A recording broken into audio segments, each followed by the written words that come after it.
नमस्कार। पहले तो राजेंद्र राजपूत जी, आपको नमस्कार जो आपने ये मौका दिया मुझे। मेरा नाम अवनीश गिरी गोस्वामी है। पिताजी का नाम श्री कमल गिरी गोस्वामी है और मैं विदिशा ज़िले से बिलोंग करता हूँ। गृह जिला मेरा विदिशा है और हम 4 भाई एक बहन का परिवार है। पिताजी हमारे टीचर हैं जो कि अभी रिटायर हो गए हैं और पढ़ाई मेरी विदिशा से है। शुरू से ही हम लोगों का 4 भाई और बहन रहे तो सब हम लोग सरकारी स्कूल में ही पढ़े हुए हैं और 12वीं तक की पढ़ाई मैंने जिला विदिशा में की है। उसके बाद फिर मैंने बीएससी कंप्यूटर साइंस से किया है जो मैं फिर भोपाल के तक्षशिला कॉलेज से किया है। शुरू से ही हम लोगों को एक रुचि थी कि कहीं ना कहीं एक जॉब हासिल करना है और उसमें पुलिस का जॉब मुझे बहुत अच्छा लगता था। तो 2004 में जब पुलिस की भर्ती निकली, पुलिस आरक्षक की भर्ती निकली, तो फिर मैंने उसके लिए तैयारी की। तैयारी करने के बाद हम लोगों का पहले रिटन हुआ। रिटन में नाम आने के बाद फिर हम लोगों का फिजिकल हुआ। फिजिकल की में भी पास होने के बाद फाइनल लिस्ट निकली कि 2004 में फिर मैं आरक्षक के पद पर चयनित हुआ। आरक्षक के पद पर जब मेरा चयन हुआ तो सबसे पहले मुझे जो पोस्टिंग जिला मिला वो मिला जिला भोपाल। जिला भोपाल में मेरी पोस्टिंग रही, लेकिन पोस्टिंग होने के बाद हम लोगों का एक ट्रेनिंग पीरियड रहता है। ट्रेनिंग पीरियड में भी फिर ये सोचा कि हमें इस पद से भी आगे बढ़ना है, सब इंस्पेक्टर की तैयारी या पीएससी की तैयारी करनी है। तो पद पे रहते रहते ही हम लोगों ने ये तैयारी भी करना शुरू कर दी। फिर हम लोगों का ट्रेनिंग में 1 साल की ट्रेनिंग रहती है जो हमारे मध्य प्रदेश में 4 ट्रेनिंग सेंटर थे उस समय, ग्वालियर, एक पचमढ़ी, इंदौर और एक अपना रीवा।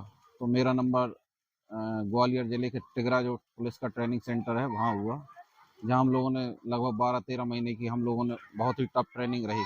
क्या है, ग्वालियर में गर्मी तो बहुत रहती है, लेकिन उस गर्मी वहाँ ये है कि 9 महीने लगभग भारी गर्मी पड़ती है। उस गर्मी में भी हम लोगों ने ट्रेनिंग प्राप्त की और ट्रेनिंग प्राप्त करने के बाद फिर हम अपने जो पोस्टिंग जिला था भोपाल वापस आए। जब हम भोपाल आए तो फिर भी हम लोग संतुष्ट नहीं थे कि इस पद से हमको आगे जाना है, तैयारी करनी है। पुलिस की नौकरी लगभग भोपाल ज़िले में 12 घंटे तो कंटिन्यू रहती है, लेकिन इतनी लंबी ड्यूटी होने के बाद भी हम लोगों को तैयारी भी करनी थी, हमारा फिजिकल भी करना था, रिटर्न भी करना था।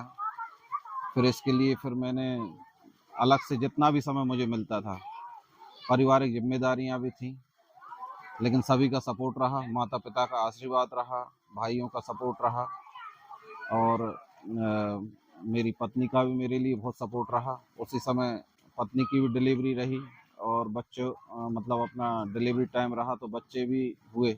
लेकिन इतने सब होने के बाद और ड्यूटी का 12 घंटे से ज़्यादा भी टाइम होने के बाद भी मैं अपनी तैयारी में लगा रहा। मुझे जितना समय मिलता था मैं उतनी अपनी तैयारी करता था कि भाई ड्यूटी से फ्री होने के बाद अपन को जितना समय मिल रहा है तो मैं अपनी तैयारी करूँ, एसआई की तैयारी करूँ या पीएससी की तैयारी करूँ। तो ये हमेशा जब भी मुझे समय मिलता रहा पढ़ता रहा। फिर जैसे ही भर्तियाँ निकलती थी एग्ज़ाम देता था। तो लगभग मैंने कंटिन्यू 2012, 2013, 2014 की सब इंस्पेक्टर की परीक्षा मैंने कंटिन्यू 3 बार निकाली। तो कहीं फाइनल लिस्ट में मैं रह जाता था, फिजिकल भी निकलता था, कभी 1 नंबर से रह गए, कभी 2 नंबर से रह गए, इस प्रकार से मेरा सिलेक्शन रह जाता था। फाइनली 2014 की भर्ती में मेरा सिलेक्शन हो गया। तो ये सब आशीर्वाद रहा और अच्छे रहे, सफल रहे।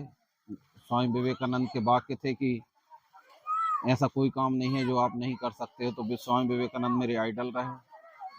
उस समय एज भी बहुत हो गई थी तो फिजिकल के लिए भी लगभग 15-16 साल मैंने पुलिस का जॉब आरक्षक के पद पे जॉब किया और ये सब होने के बाद भी सब जब स्वामी विवेकानंद के शब्द याद रहे कि कोई ऐसा काम नहीं है जो तुम नहीं कर सकते हो, तो उनके शब्द मुझे बहुत प्रेरणादायक रहे। उनको मैं अपना आदर्श मानता हूँ। उन्हीं के शब्दों को करके फिर मैंने एसआई की तैयारी करी। मैं हिंदी मीडियम से रहा, लेकिन हमारा जब सब इंस्पेक्टर का पेपर होता है तो उसमें हिंदी भी आती है, इंग्लिश भी आती है और अपना जीके तो रहता ही है। तो इंग्लिश ग्रामर की भी तैयारी करी और फिर फाइनल सिलेक्शन हुआ। लेकिन सभी का अच्छा सपोर्ट रहा। जो फाइनल जब सफलता मिलती है तो बहुत खुशी होती है, जिसमें सभी परिवार का, दोस्तों का, मित्रों का, परिवार का, सभी का सहयोग रहा। पुलिस के, चूंकि मैं आरक्षक के पद पर रहा तो उससे तो पहले ही पद से वाकिफ था कि ट्रेनिंग हमेशा ही टफ रहती है। लेकिन जब सब इंस्पेक्टर की ट्रेनिंग करी तो इसमें भी क्या 2 साल की टफ ट्रेनिंग रहती है और बहुत टफ ट्रेनिंग रहती है। लेकिन जब मेरा जॉब सब इंस्पेक्टर के लिए मैं गया, ट्रेनिंग के लिए गया, तो भौरी ट्रेनिंग सेंटर है, मध्य प्रदेश पुलिस अकादमी भौरी, जो मुझे सेंटर ट्रेनिंग के लिए मिला था।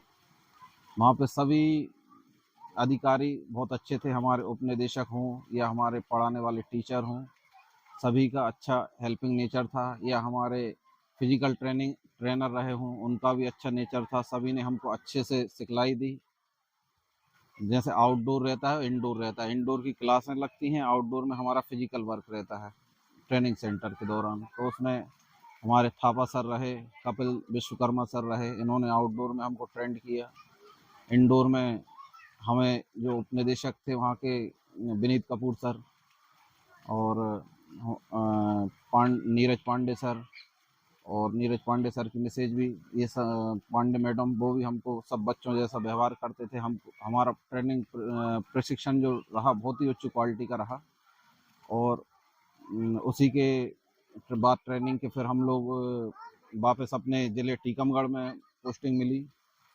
पोस्टिंग के बाद फिर हम लोगों का यहाँ भी शेड्यूल तो काफ़ी ड्यूटी का टाइम रहता ही है।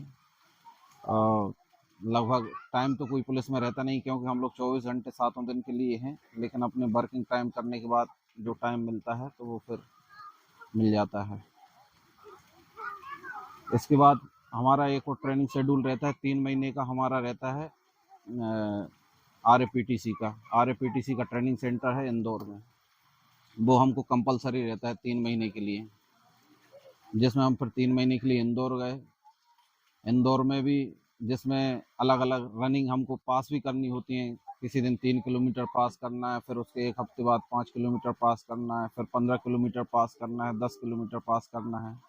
फिर उसी ट्रेनिंग शेड्यूल में हम 7 दिन हमको कहीं भी पहाड़ियों में रहना है। पर डे हमको 15 किलोमीटर चलना है, 20 किलोमीटर चलना है, 40-40 किलोमीटर तक भी हम लोग चले हैं पर डे। और इतना टफ ट्रेनिंग शेड्यूल रहता है, तो वो ट्रेनिंग शेड्यूल भी हमने इंदौर में किया है और बहुत अच्छे से हम लोग सफल भी हुए। और इससे हमारे शरीर में एंडोरेंस भी आया है, सहनशीलता आई और मजबूताई भी आई और हमारा स्टेमिना डेवलप हुआ। तो ये ट्रेनिंग का टाइम रहता है, उसी ट्रेनिंग के सहारे ही हम लोग इतना वर्क, जब हम फील्ड में आते हैं तो अच्छा वर्क कर पाते हैं। बस मेरा सभी आने वाले जो प्रतिभागी हैं, जो सब तैयारी कर रहे हैं, उनसे यही कहना है कि सब लोग अच्छी तैयारी करें, हार्ड वर्क करें, परिश्रम करें, अच्छे से रिटर्न की तैयारी करें। रिटर्न की तैयारी में पहले सिलेबस अच्छे से देखें कि सिलेबस क्या क्या है, उस सिलेबस को देखते हुए फिर अपनी तैयारी करें। बच्चों से सब यही कहना है कि जहां आपकी कमी हो, उन कमियों को आप करिए। सफलता, आप मजबूत इरादों से यदि आप सफल होने की तैयारी करेंगे तो बिल्कुल आपको सफल होने से कोई नहीं रोक सकता। सभी बच्चों के लिए मेरा ऑल द बेस्ट। सब लोग सफल हों, सब लोग मेहनत करें, सब अच्छे से रहें। Thank you.